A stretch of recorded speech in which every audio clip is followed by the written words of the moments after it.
India news. Narendra Modi Delhi में हैं। आज नरेंद्र मोदी की मौजूदगी में बीजेपी के बड़े नेताओं और आरएसएस के नेताओं के साथ समन्वय बैठक हुई। बैठक के बाद राजनाथ सिंह ने कहा कि किसी राजनीतिक मुद्दे पर बात नहीं हुई। प्रधानमंत्री पद की उम्मीदवारी पर भी कोई बात नहीं हुई।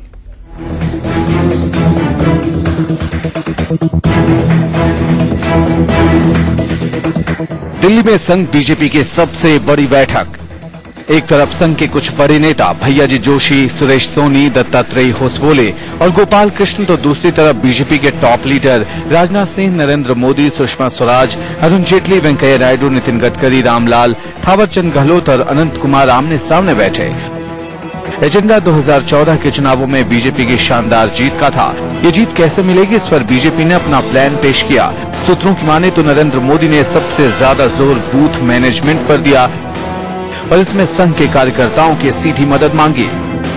फिर संघ की बारी आई। आरएसएस ने बीजेपी नेताओं के सामने संघ कार्यकर्ताओं की तरफ से पेश किए गए फीडबैक से मोदी और राजनाथ समेत बाकी नेताओं को रूबरू कराया। दरअसल महाराष्ट्र के अमरावती में संघ के कार्यकर्ता अपने अपने इलाकों से एक फीडबैक फॉर्म लेकर आए थे। हर कार्यकर्ता ने अपने अपने इलाके के लोगों से कुछ सवाल पूछे थे। मसलन बीजेपी का नेतृत्व कैसा हो, बीजेपी को किस मुद्दे को लेकर आगे बढ़ना चाहिए, बीजेपी में अच्छा क्या है, बीजेपी में कहां सुधार की जरूरत है। इन सवालों के जवाब में लोगों ने जो कुछ कहा वो संघ ने बीजेपी के सामने रख दिया ताकि जरूरी सुधार किया जाए।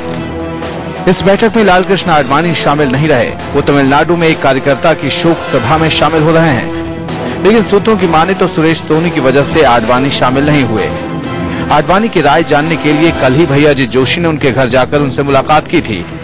सूत्रों की माने तो इस मुलाकात में आडवाणी ने कहा था कि सुरेश सोनी और प्रभात झा पर हुए इनकम टैक्स के छापे का असर चुनावों पर हो सकता है।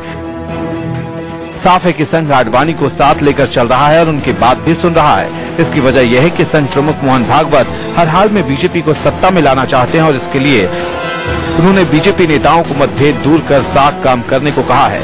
देखा जाए तो मोहन भागवत संघ के तीसरे सरसंघचालक बाला साहब देवरस के मॉडल पर चल रहे हैं। देवरस भी राजनीतिक तौर पर बेहद सक्रिय थे, लेकिन सामने कभी नहीं आते थे। ये रुख भागवत का भी है, जिसकी वजह से संघ बीजेपी के साथ बेहद सक्रिय दिख रहा है। Manish Awasthi, Delhi, India news. यतेंद्र हमारे साथ हमारे संवाददाता जुड़ रहे हैं। यतेंद्र, तो ये कहा जा सकता है कि आज की समन्वय बैठक में सिर्फ मोदी की ही चली?